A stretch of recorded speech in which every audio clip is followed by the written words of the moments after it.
ABC partner हैं और इनकी कैपिटल जो हैं वो 30,000 दे रखी हैं, 20,000 दे रखी हैं और 10,000 दे रखी है। बट ये बताया नहीं गया कि ये ओपनिंग कैपिटल है या क्लोजिंग है, ना ही ये बताया गया कि कैपिटल अकाउंट फिक्स्ड है या फ्लक्चुएटिंग। तो यहाँ पर हमने ये मान लीजिए कि ये कैपिटल अकाउंट ओपनिंग है और फ्लक्चुएटिंग है। ठीक है बच्चों। अब इनकी पार्टनरशिप डीड के अकॉर्डिंग इनको इंटरेस्ट मिलना है 5% per annum on their Capitals. उसके अलावा बी को सैलरी दी जानी है ₹500 पर मंथ और सी को कमीशन दिया जाना है 5% of the net profit after charging interest on capital at जो कि at the rate 5% per annum है, but before allowing B salary, B की सैलरी से देने से पहले, मगर इंटरेस्ट ऑन कैपिटल के बाद। ठीक है बच्चों, ये उनकी पार्टनरशिप डीड में कहा गया था कि पार्टनर को इंटरेस्ट ऑन कैपिटल मिलेगा 5% पर एनम के हिसाब से, बी को सैलरी मिलेगी 500 पर मंथ और सी को कमीशन मिलेगा प्रॉफिट में से इंटरेस्ट हटा के, मगर बी की सैलरी हटाने से पहले। ठीक है बच्चों। अब हुआ क्या कि जो इन्होंने इस साल प्रॉफिट कमाया 30,000, उसको कैपिटल के रेशियो में बांट लिया, यानी कि 3:1 के रेशियो में बांट लिया। कैपिटल का रेशियो आप देख सकते हैं। और ये एक भी चीज नहीं दी गई, ना ही इनका इंटरेस्ट ऑन कैपिटल दिया गया, ना ही इनकी जो है सैलरी दी गई बी की, ना ही सी का कमीशन दिया गया। और एक और गलती पता चली कि इनका जो प्रॉफिट शेयरिंग रेशियो था वो 5:2:3 था। ठीक है बच्चों। तो कुल मिला के ये 4 गलतियां हो गई हैं। प्रॉफिट भी गलत रेशियो में बट गया 3:1 के रेशियो में, जबकि बटना था 5:3 के रेशियो में। और इनमें से एक भी चीज नहीं दी गई अप्रोप्रिएशन की जो दी जानी थी। तो ऐसे में बच्चों एडजस्टमेंट टेबल कैसे बनाई जाएगी, आइए वो बनाते हैं और फिर इस गलती को सुधारने के लिए एक सिंगल एडजस्टमेंट एंट्री कैसे बनाई जाएगी वो भी बनाते हैं। ठीक है बच्चों। बच्चों ये जो एडजस्टमेंट टेबल है इसकी शुरुआत करिए उस प्रॉफिट को वापस लेने से जो पार्टनर में बट गया था, क्योंकि प्रॉफिट इस बार गलत रेशियो में बटा है। तो प्रॉफिट डिस्ट्रीब्यूटेड और टेकन बैक, और उसी रेशियो में वापस लीजिएगा जिस रेशियो में बटा था। कैपिटल के रेशियो में जो कि 3:1 है, 30,000 का प्रॉफिट था तो 15 हम ए से लेंगे, 10 बी से लेंगे, वापस 5 सी से लेंगे और फर्म को दे देंगे। अब फर्म इस प्रॉफिट में से इनको अप्रोप्रिएशन देने के बाद सही प्रॉफिट इनके सही रेशियो में बांट देगी। ठीक है बच्चों। तो सबसे पहले इंटरेस्ट ऑन कैपिटल दे दीजिए 5% पर एनम के हिसाब से। ए का इंटरेस्ट ऑन कैपिटल आएगा 1500, बी का आएगा 1000, सी का आएगा 500 और फर्म डेबिट हो जाएगी क्योंकि फर्म ने इनको इंटरेस्ट ऑन कैपिटल दिया है।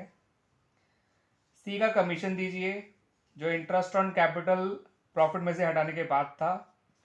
तो 5% ऑफ कितना होगा, देखिए बच्चों 30,000 माइनस 3 27,000, 27,000 का 5% निकालिएगा। ठीक है बच्चों, जो कि आएगा 1350। सी को क्रेडिट करिए मगर फर्म को डेबिट करिए। अब बी की सैलरी दे दीजिए। मैंने सी का कमीशन पहले इसलिए निकाला क्योंकि क्वेश्चन में साफ कह रखा था कि जो कमीशन दिया जाएगा सी को वो बी की सैलरी से पहले दिया जाएगा। 500 पर मंथ के हिसाब से हो जाएगा 6,000 रुपये। बी को क्रेडिट करिए, फर्म को डेबिट करिए।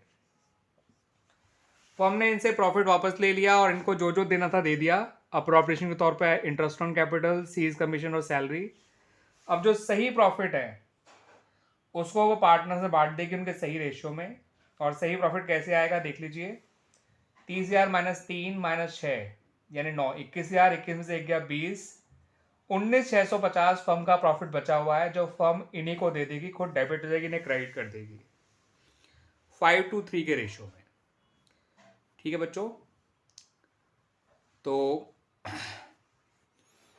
19,650 का 5/10 यानी आधा, 20 का आधा करेंगे तो 10, 350 का आधा कर दो 175, 10,000 में से 175 कम कर दो 9825 से ए क्रेडिट हो जाएगा। 1965 इंटू 2 करेंगे तो 3930 आएगा, उससे बी क्रेडिट हो जाएगा 2/10 और 5895 से हमारा सी क्रेडिट हो जाएगा 3/10 of this much. Net effect में फर्म का तो नील आएगा क्योंकि फर्म ने इनसे 30 वापस लेके 30 ही ने दे दिया, देखिए सही है बच्चों।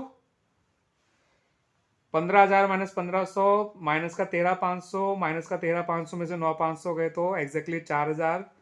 4,000 में से 325 और कम कर दीजिए तो 3,675 आएगा डेबिट में। तो ए का नेट इफेक्ट तो डेबिट आ रहा है। 6 3 9 और एक 10 930 में से 10 कम कर दीजिए तो एग्जैक्टली 930 रुपये आ जाएगा बी का, और वो क्रेडिट होगा। 5895 में से 5,000 गया तो 895 तो ये रहा। 895 में 1850 जोड़ना है, 1850 और 8 2650 2745 हो जाएगा बच्चों, ठीक है 2745, ये भी क्रेडिट में आएगा सी का, ठीक है बच्चों। अब रही बात एडजस्टमेंट एंट्री की, तो वो तो बड़ी आसान है। आप एडजस्टमेंट एंट्री लिखिएगा हेडिंग बना के, फिर जर्नल का पूरा फॉर्मेट बनाइएगा।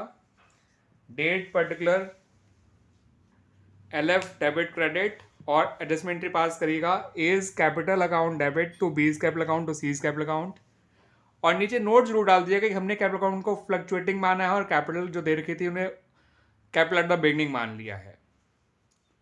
अगर आपने कैपिटल अकाउंट को फिक्स माना होता तो एडजस्टमेंट करंट अकाउंट से करते, तो उस केस में आपको नोट में मेंशन करना पड़ता है कि हमने अज्यूम किया कि कैपिटल अकाउंट फिक्स्ड है, ठीक है बच्चों।